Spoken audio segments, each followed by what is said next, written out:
colon 5 in there. Right? This whole section works upon the colon, so this is a lot of this moving around the wrists because we're activating the colon points around the wrists. Now if you nestle it in there, if you place it there, then when you roll the hands together from there, if you use that as sort of the pivotal point, the hand should roll into place. Because this little section here is really important. Not so much martially. Martially, you wouldn't be in this, you wouldn't be flowing in this way in a fight. This is obviously not fighting. From a martial point of view, you might be down here, you're just going to be coming in like so, you see, something like that. So this section of the form, this connection point, this is more to do with the activation of the colon meridian.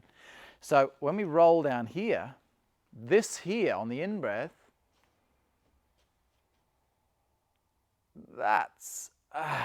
then you're just releasing. So it's actually the in-breath on this movement which is the most important part, and it's this beginning connection which has the highest activational point compared to the final point. The final point is just a simple physical release, but it's this point, the beginning point, which activates the colon channel. It buzzes you up, and then you just go, oh yeah, okay, I'm done now. Just kind of release it out. But the special thing which is happening is here.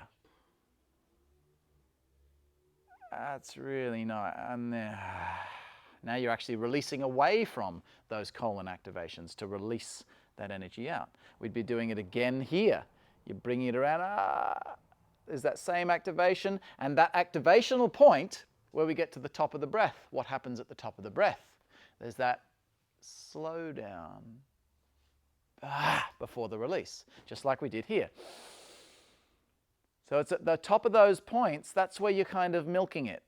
You're starting to breathe in as your hands are coming together. See, there's not much activation happening here.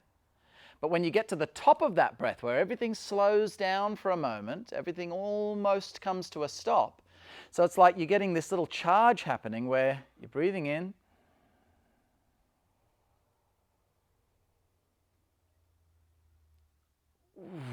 and then the out breath. So you linger almost. You linger on that little section before you release it out.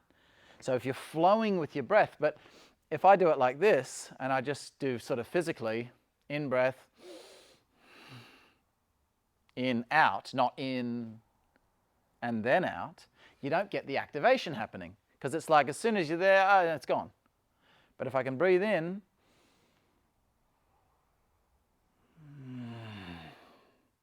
same with the next move. We breathe in.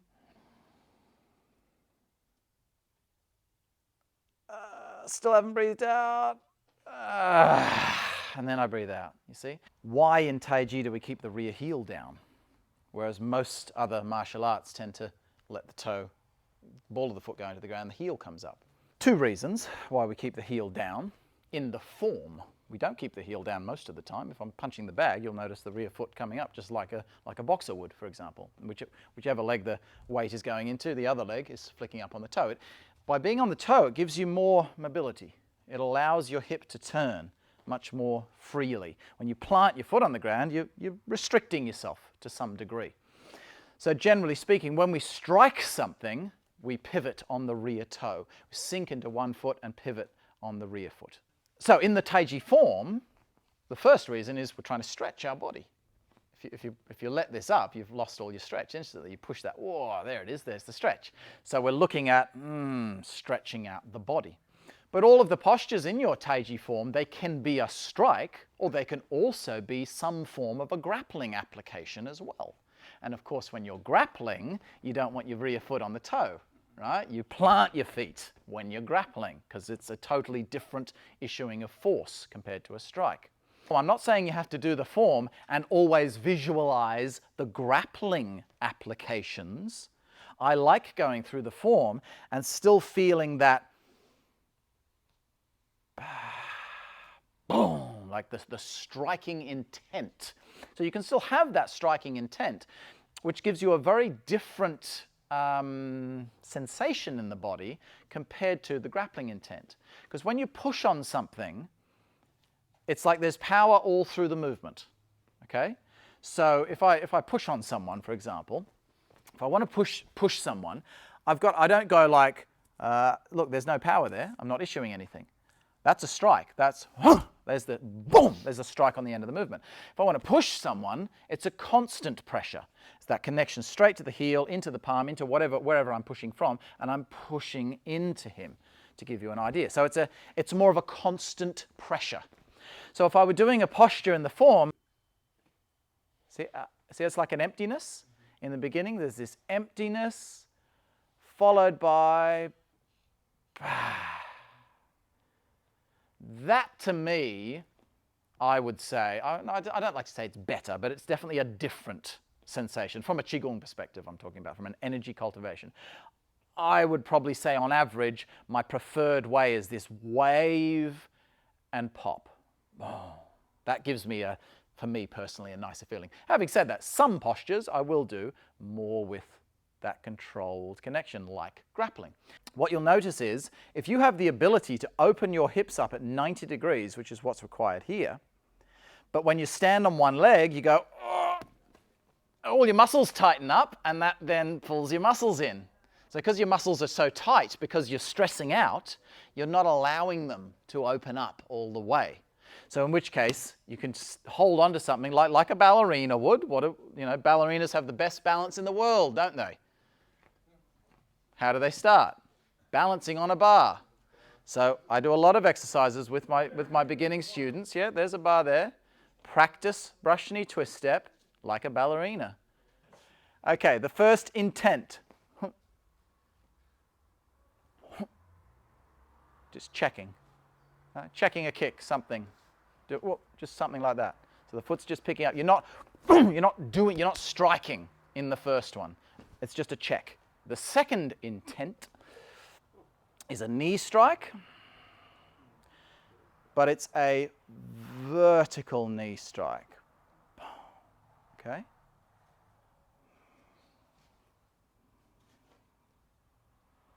So it's here. The third intent from that open position is still a knee strike. You need to pull your pants up for this one. So it's a knee strike, but look, you can just see where it's going. Yep. You can see where that's coming from. Okay? You're obviously not, you're just not in a position. You don't want to do that. So from that position, it's just naturally coming in. See, so the knee is just ever so. The knee is actually not inwardly rotated. I think I might have said before something about the knee is not inwardly rotated. The left hip makes it look like the right hip is inwardly rotated. So if I lift this leg up with my hips flat, my knee is in this position.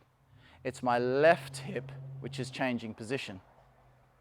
See, I'm not doing this with my knee. That's not a strong, I wouldn't want my knee in that position issuing force through it. So the knee is just in a normal kind of neutral position, but it's opened, so it's out here.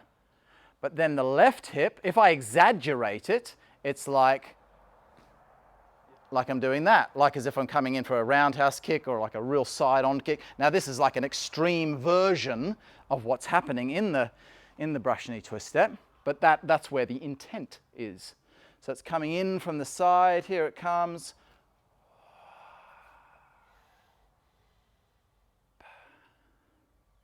And remember, it's still a Qigong. So you've got, as I say, you've got the intent of that movement. If I were going to do this technique as a martial, like a fighting form, you'd probably look a bit more like that, you see. But it's still a Qigong based on the martial application. It's not a full-on fighting form. In simple terms, for a beginner, you will get more force the longer turn you have. If you have a bigger turn, whoa, you're going to get more force, right? In a simple turn. As I say, in a short space, if I happen to be here rather than here, like he's on that open side of me, well, now I can't close. I don't have as much room. That's why I say to do a back fist from this position, I've got to snap the waist. I can't just turn it in. I'm not going to get any power because I've only got that much space to move my center.